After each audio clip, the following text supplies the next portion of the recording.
Hi, I'm Dennis Lehane, and welcome to Trailers from Hell. The movie we're discussing right now is 1988's Bull Durham, which comes from, I believe, one of the great magic summers in movies. We had Bull Durham came out, Die Hard came out, Midnight Run came out, all within a month of each other. Bull Durham is Ron Shelton's semi-autobiographical movie about A-ball in the Carolina system, baseball.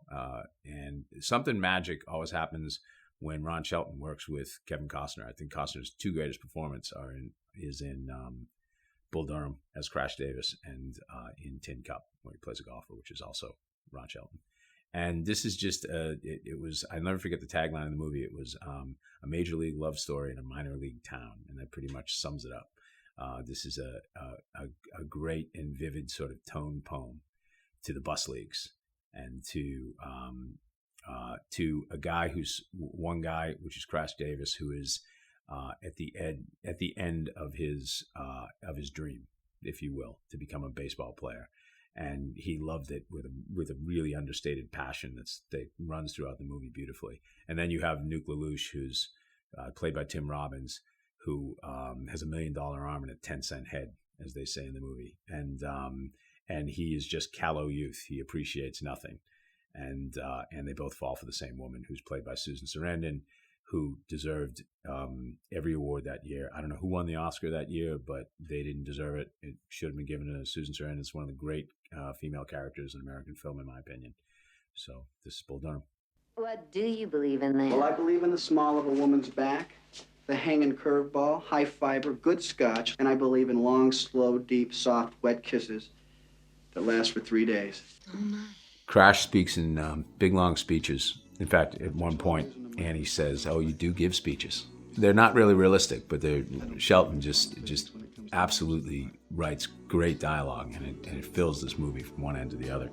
There's a wonderful sense in the movie, the South, of sort of these small town lives, these small town people, but they have big dreams, and there's a real poignancy to it.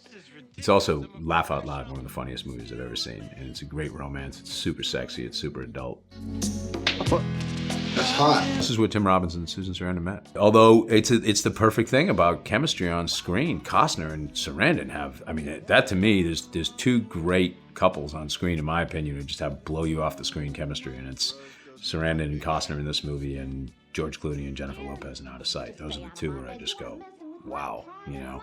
And yet, she was with Tim Robbins. So, the camera can lie. I saw the movie, I think I was finishing up, I just finished up college. I thought that the character, Crash Davis, was, as embodied by Costner, he was just cool, man. He was everything I wanted to be at that age. I was like, you know, he's literate, he's smart, he's talented, he's kind of sad, and he's gonna get the woman in the end. I loved baseball, and I played a lot of baseball, but I realized that wanting something and ultimately being good at it are two different things. And that's something that's in this movie very clearly. He says at one point, he's trying to get through to Nuke, and he says to Nuke, God turned your arm into a thunderbolt and you don't respect it. And he said, you add all my limbs together and I'm not worth more than 60 cents a pound. It's something along those lines. And it's this sense of he's the guy who deserves to be the great baseball player because he loves it so passionately. But genetics didn't work out in his favor. And here's Nuke, who's just that callow youth we all know, who, again, God turned your arm into a thunderbolt, and you're talking about your Porsche. I love movies about kind of a beautiful loser syndrome, I think. I think people who, whatever they want at the end of the day, they're probably not going to get it. But they might ultimately settle with what they need, and that's something that definitely happens in Bull Durham. He doesn't get what he wants, but in the end he gets something better.